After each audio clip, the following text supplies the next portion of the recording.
The Great Depression sparked an era of unrivaled creativity in American kitchens.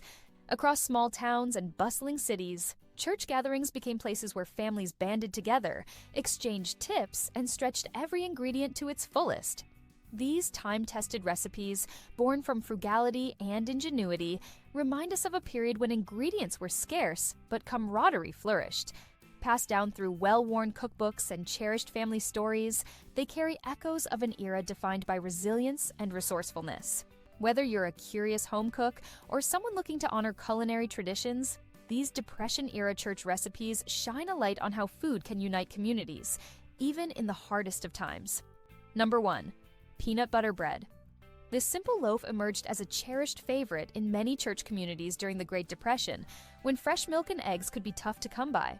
After analyzing more than 100 online articles and vintage cookbooks, it's clear that peanut butter became a thrifty substitute for pressure baking staples, transforming meager kitchen pantries into sources of unexpected treat. Church basements often smelled of freshly baked bread on Sunday mornings, and peanut butter bread fit right into that routine because it required minimal ingredients: flour, a sweetener like sugar or molasses, a bit of salt, some baking powder, and a dollop of peanut butter for moisture and flavor. In the 1930s, families pressed for funds used any brand or homemade version of peanut butter they could get, often stirring in leftover bits of bacon grease or even mashed bananas if those were available. By the 1940s and 1950s, baby boomers might recall slicing peanut butter bread into thick pieces, especially at youth group gatherings or vacation Bible school snack times.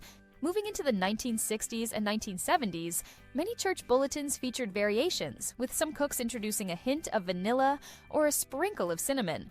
Old commercials on black and white television touted peanut butter's nutritional value, encouraging families to keep jars on hand for quick lunches. Gen Xers might have found peanut butter bread too plain compared to the processed snack cakes that started to flood grocery stores, but the older generation stood by this recipe. It linked them to a shared history of economic challenges and illustrated how a tight-knit congregation could thrive on ingenuity and simple ingredients. Today, nostalgic memories of this loaf still spark interest among home bakers, who often pair it with homemade jam or lightly salted butter. Those who grew up in small-town America sometimes describe how slicing into a warm loaf could transport them back to the golden age of potlucks, Sunday socials, and a sense of togetherness that shaped entire generations in the 20th century. Number 2. Tomato gravy with biscuits. This dish might sound unconventional to modern ears, but older congregations and communities across the United States relied on tomato gravy during tough financial times. It was a common sight in church cookbooks dating to the 1930s and 1940s, where authors detailed how to stretch a few tomatoes, or even a can of tomato juice, to feed many people.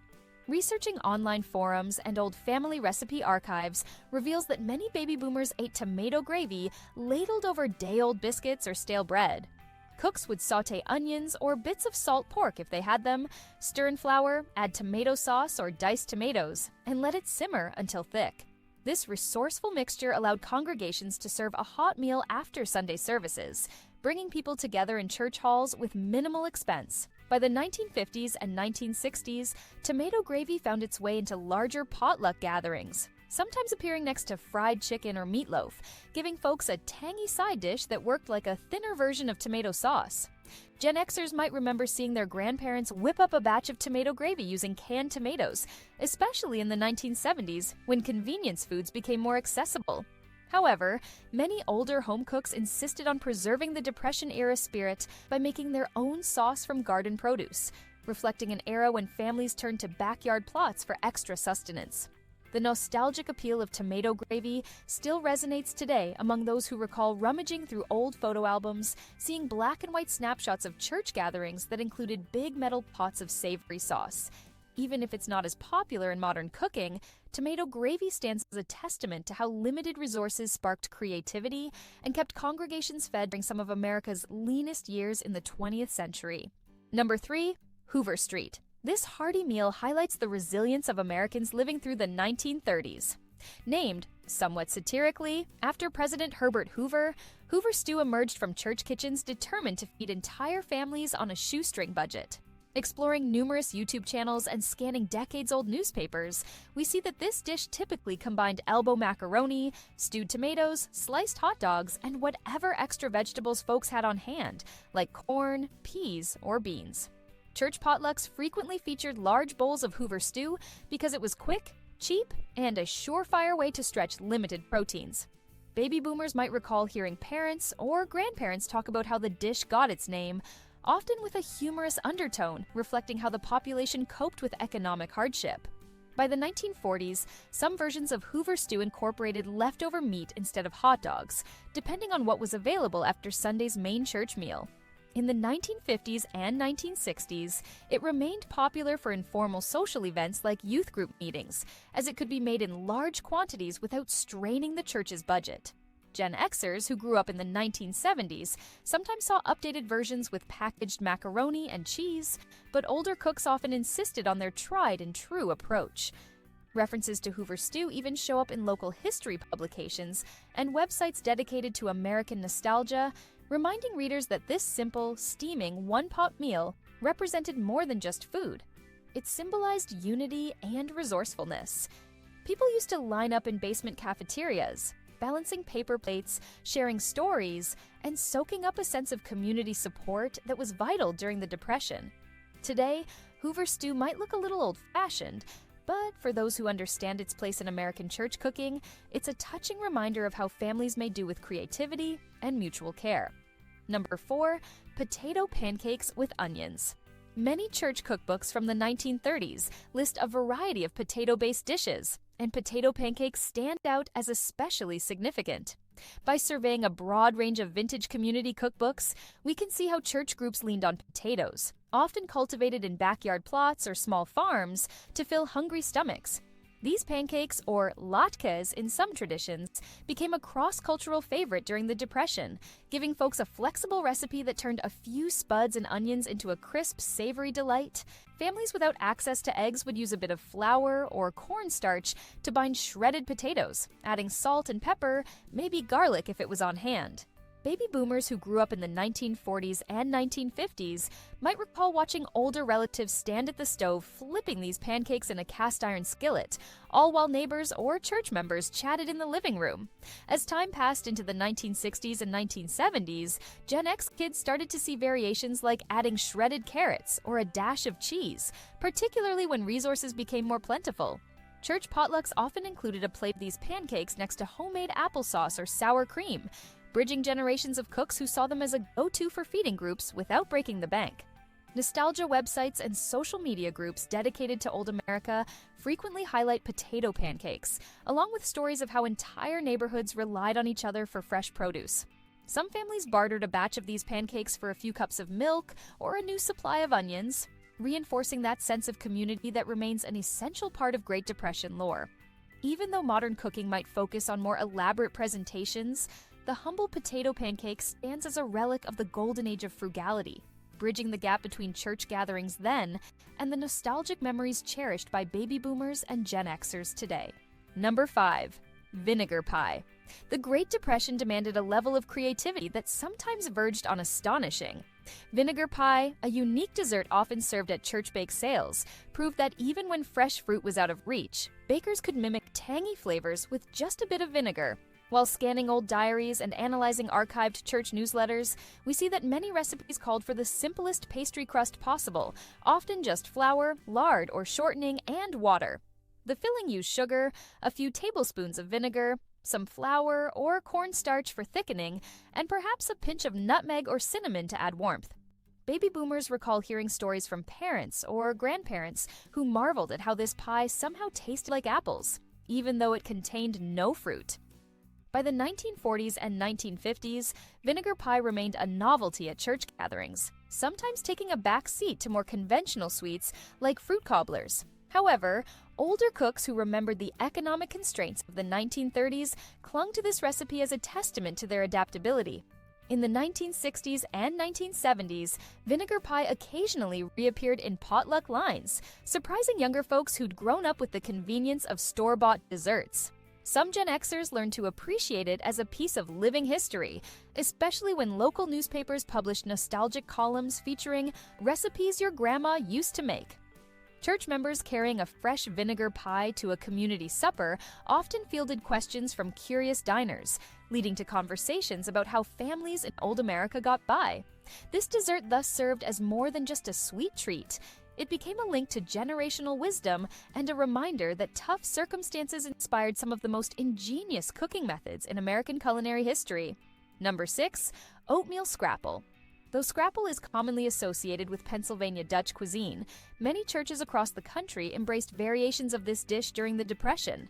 Traditional scrapple uses pork scraps and cornmeal, but the oatmeal version gained traction when families had to improvise with whatever grain they had. Delving into local historical societies and vintage periodicals reveals that church gatherings often featured large pans of oatmeal scrapple, especially for breakfast events or wintertime socials. Scrapple involves boiling the meat, if available, with seasonings, then stirring in oatmeal until it thickens, forming a loaf that can be sliced and fried.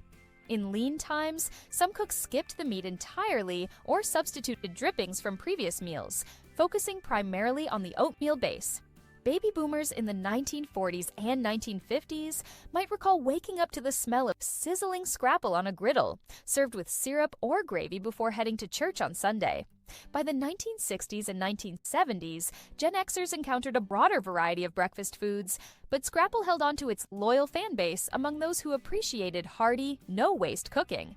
Old commercials rarely promoted this kind of meal, as it lacked the flashy appeal of boxed cereals, but rural communities in particular recognized its staying power. Nostalgia websites tracking the evolution of Depression-era cooking often highlight oatmeal scrapple for its ability to reduce food waste. Modern cooks experimenting with the recipe sometimes include diced onions, chopped herbs, or alternative grains like barley. That echoes the frugality and adaptability of those earlier church communities, who made the most of each and every ingredient. Sitting around a large table, slicing into a loaf of fried oatmeal scrapple, generations found comfort in the idea that even in the toughest times, good company and resourceful cooking could lift spirits. Number 7. Chicken. Chicken is often considered one of the most affordable and accessible meats around, but recent trends suggest that might not last forever. Poultry farmers face many of the same issues as beef or pork producers: rising feed costs, weather-driven crop failures that cut into feed supplies, and outbreaks of disease.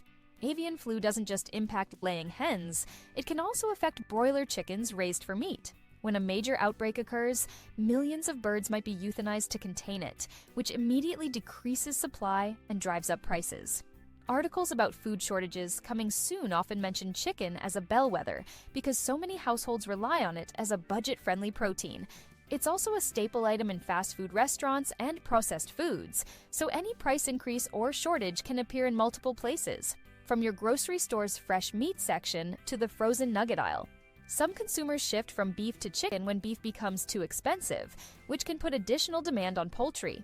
For those who prep, freezing chicken is an obvious route, but that requires ample freezer space and a reliable power source. If you want to store chicken long-term, you can pressure can it at home, which does take effort and knowledge, but yields shelf-stable jars that can last a year or more. There are also freeze-dried chicken products on the market, though they can be expensive. Rotating what's in your freezer is important. Mark your packages with the date so you use older stock first.